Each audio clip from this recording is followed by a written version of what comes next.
ستراتیژیکو امکاناتو لرونکې ده. دا سیمه نه یوازې د طبیعي ښکلا له مخې بېسارې ده، بلکې د زیرمو او فرصتونو له اړخه هم یو نه ایستل شوی الماس بلل کیږي. راځئ د واخان حیرانونکي حقایق وڅېړو. واخان د نفت، طبیعي ګاز او قیمتي ډبرو لکه طلا، یاقوت، زمرد، لاجورد او نورې زیرمې لري. دا زیرمې که سمې استخراج سي افغانستان ته اقتصادي انقلاب ورکولی شي. دا سیمه افغانستان ته فرصت ورکوي چې د چین، تاجکستان او پاکستان ترمنځ د سوداګرۍ مرکز شي. د واخان له لارې افغانستان کولی شي د سیمهییزو او نړیوالو بازارونو سره وصل شي. واخان د نوي ابریشم لارې یوه حیاتي نقطه ګڼل کیږي. که د سړکونو، ریل پټلۍ او ارتباطي شبکو بنسټیز کارونه پکې وشي، دا سیمه به د اسیا د ترانزیت د یو مرکز په توګه وځلیږي. واخان د غرونو، سیندونو، واورینو پړانګونو او نورو نادرو وحشي ژوو کور دی.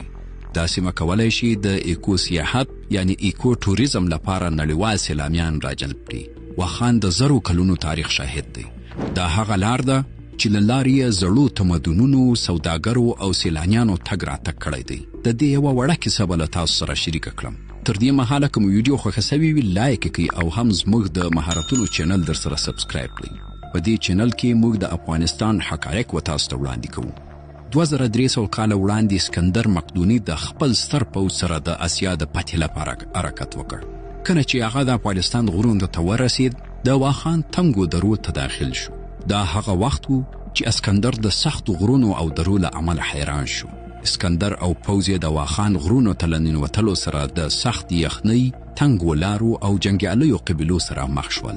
روایتونه وایي هلته یوه قبیله وه چې اسکندر ته یې د تسلیمېدو څخه انکار وکړ.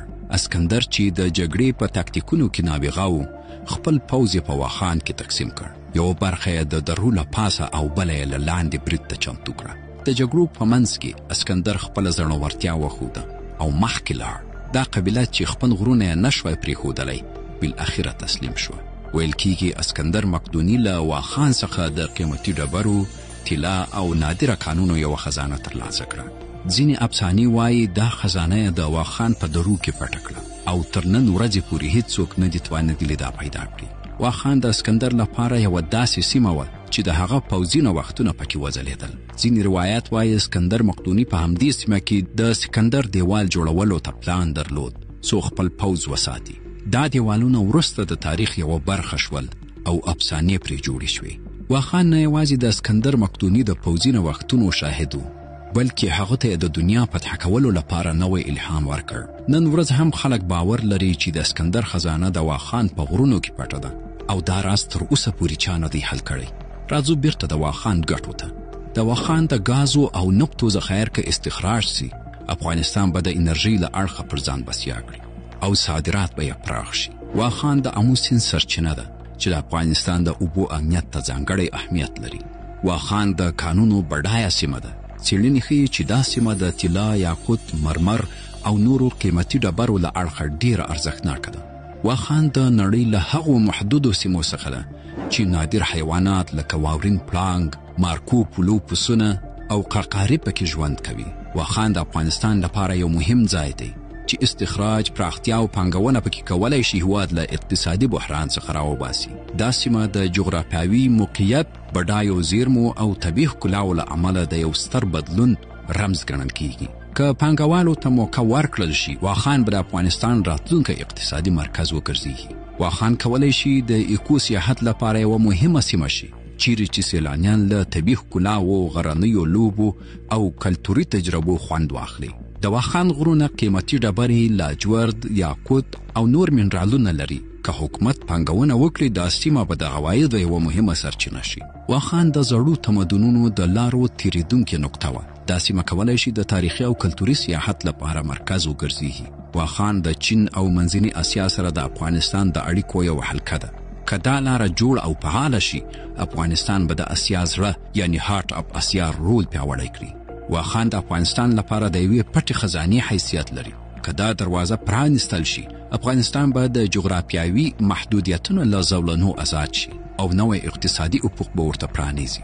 واخان افغانستان ته له تاجکستان، چین او پاکستان سره پولې ورکوي چې دا هیواد د منځنۍ اسیا او جنوبي اسیا ترمنځ وصلوي. دا سیمه د لاجورد، یاقوت او نورو قیمتي ډبرو کوربه دی چې د استخراج د لارې اقتصاد ته وده ورکولی شي. د واخان غرونه د غرني ختلو، خیمه وهلو او واورین سپورتونو لپاره مناسب دی چې نړیوال سیلانیان جذبولی شي. واخان د بودیزم، زردشتیت او اسلام لرغوني اثار لري چې د فرهنګي څېړنو او تاریخي سیاحت لپاره ارزښت لري. که افغانستان د واخان له لارې له چین سره سړک جوړ کړي نو دغه ګټې به پرې مرتبې شي. دا سړک به افغانستان ته یو مستقیم تجارتي مسیر برابر کړي چې له چین سره سوداګریزې اړیکې پراخې کړي. افغانستان به د منځنۍ اسیا، جنوبي اسیا او ختیځي اسیا ترمنځ د ترانزیت یوه مهمه نقطه شي. سوداګریز توکي به له چین څخه ارزانه او په چټکۍ واردېږي او افغان محصولات به چین ته صادر شي چې اقتصادي وده به رامنځته کړي. د ترانسپورټي خدماتو له لارې عواید به زیات شي. د افغانستان زراعتي محصولات، قیمتي ډبرې، وچ میوې او قالینې به چین ته صادریږي چې صادرات به پراخ شي. دا سړک به چین او افغانستان ترمنځ کلتوري تبادلې ته وده ورکړي چې د دواړو هیوادونو ترمنځ تفاهم زیات شي. د سړک جوړولو پروژه به د سیمې خلکو ته کاري فرصتونه برابر کړي. د ترانسپورتي شبکو پراخېدو سره تجارت، هوټلونه او نور اقتصادي فعالیتونه به هم وده وکړي. افغانستان به د سړک له لارې د مالونو د ترانزیت حق ترلاسه کړي چې دا به د عوایدو یوه مهمه سرچینه شي. د سړک جوړېدل به د صنعتي پارکونو او تولیدي فابریکو لپاره فرصتونه برابر کړي چې صادرات به یې لا پراخ شي او نړیوال پانګوال به وهڅوي چې په سیمه کې پانګونه وکړي. د واخان له لارې سړک به د مالونو انتقال لګښتونه کم کړي چې تجارتي رقابت ته به وده ورکړي. دا پروژه به د واخان او شاوخوا سیمو زیربناوي پراخې کړي چې د پرمختګ کچه به لوړه کړي. سړک به د برېښنا مزي، ګازو پایپونه او مخابراتي شبکې نصبولو ته زمینه برابره کړي. علمي څېړنیزې ډلې به د واخان طبیعي منابعو، غرونو او یخچالونو په اړه څېړنې وکړي چې علمي ارزښت به زیات کړي. له چین سره د واخان له لارې د سړک جوړېدل به افغانستان ته اقتصادي، ستراتیژیک او سیاحتي ګټې ورکړي. دا لاره به د افغانستان د سوداګرۍ، ترانزیت او پانګونې یوه مهمه نقطه وګرځېږي.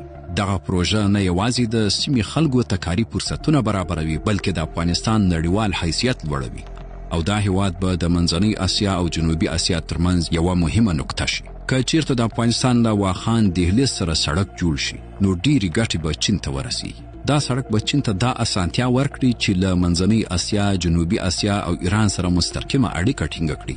چین به د افغانستان له لارې د ایران بندرونو ته هم لاسرسی پیدا کړي چې نړیوال تجارت ته به یې وده ورکړي. چین به وکولای شي خپل صنعتي او ټکنالوژیکي محصولات افغانستان او د سیمې نورو هیوادونو ته صادر کړي.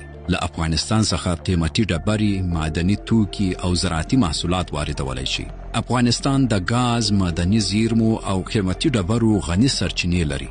دا سړک به چین ته دا امکان ورکړي چې له دې زیرمو ګټه واخلي. دا پروژه د چین د نړیوال اتصال ستراتیژي یوه مهمه برخه جوړولی شي چې چین ته به نړیوال نفوذ ورکړي. د دې لارې جوړېدل به چین ته د ترانسپورټي شبکو پراخولو فرصت ورکړي. دا لاره به چین ته اسانه او ارزانه ترانزیتي مسیر برابر کړي چې د مالونو انتقال لګښتونه به کم کړي. له دې لارې به چین ته ترانزیتي عواید هم ترلاسه شي. چین به د افغانستان، ایران او پاکستان بازارونو ته اسانه لاسرسی پیدا کړي چې صادرات او واردات به یې ډیر شي.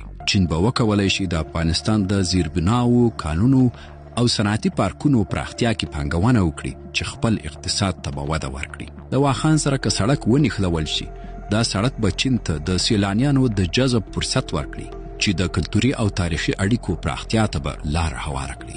چین به د ترانزیتي شبکو یوه مهمه نقطه شي چې د منځنۍ اسیا، اروپا او جنوبي اسیا بازارونه به سره ونښلوي. له واخان سره که سړک ونښلول شي دا سړک به چین ته د افغانستان له اوبو سرچینو څخه د برېښنا پروژو لپاره فرصتونه برابر کړي. چین به له افغانستان سره د اقتصادي مرستو او اړیکو له لارې سیاسي نفوذ ترلاسه کړي. دا سړک به چین ته د سیمه‌ییز ثبات د رامنځته کولو لپاره ښه رول ولوبوي. دا لاره به نړیوال پانګوال وهڅوي چې د چین له لارې خپل توکي افغانستان ته صادر کړي یا د افغانستان طبیعي زیرمو ته لاسرسی پیدا کړي. چین به وکولای شي له هند، روسیې او لویدیځو هیوادونو سره په سیمه کې رقابتي برلاسی ترلاسه کړي. نو واخان د افغانستان یوه پټه خزانه ده چې د نړۍ له سترګو پټه پاته ده. که دولت او نړیوالې ټولنې ورته پام وکړي دا سیمه نه یوازې د افغانستان اقتصاد ته وده ورکولی شي بلکې نړیوال سیلانیان به هم جذب کړي. واخان د طبیعت، تاریخ او کلتور یو بېسارې ننداره ده چې د افغانستان روښانه راتلونکي ته دروازه پرانیزي.